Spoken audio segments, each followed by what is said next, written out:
বাংলা নিউজে আপনাদের স্বাগতম। আওয়ামী লীগ বনাম জাপা।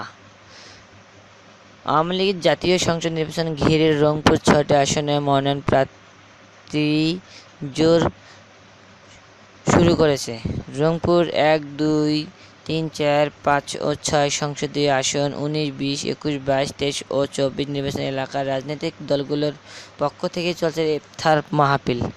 আবার মনোনয়ন প্রত্যাশীদের কেউ কেউ নিজ খরচে ইফতার মাহফিলের আয়োজন করছেন।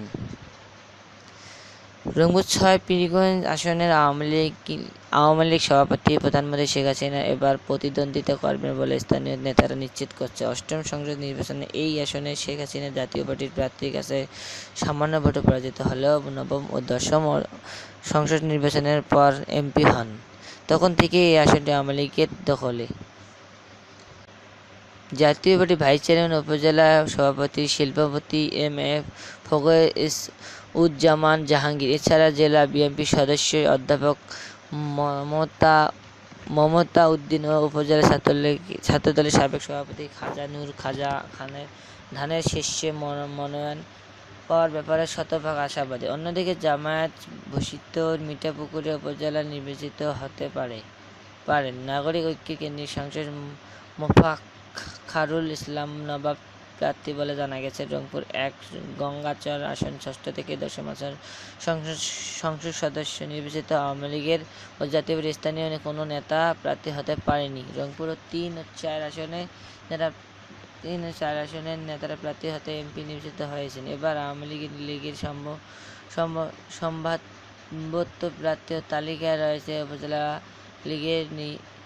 লীগের আহ্বায়ক, সাবেক উপজেলা চেয়ারম্যান রুহুল আমিন বাবলু, জাতীয় পার্টির বর্তমান এমপি মশিউর রহমান রাঙ্গা, তার সাবেক এমপি জেলা জাপার আহ্বায়ক হোসেন মকবুল সারি আসিফ, জেলা বিএনপি সহসভাপতি ওয়াহিদুজ্জামান মাবু ও যুগ্ম সাধারণ সম্পাদক মোকাররম হোসেন সুজন।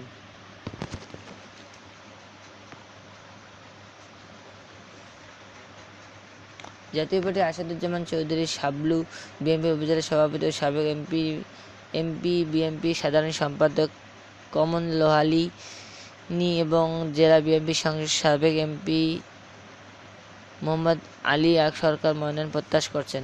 জাসদের আমিন প্রধান আব্দুস সাত্তার ও জেলা নাগরিক ঐক্যের সদস্য ব্যবসায়ী সঞ্চয় প্রার্থী হতে পারে বলে জানা গেছে। ভিডিও নিউজে আপনাদের স্বাগতম। সব ধরনের বাংলা নিউজ পেতে আমাদের চ্যানেলটি লাইক, শেয়ার, সাবস্ক্রাইব করুন। ধন্যবাদ।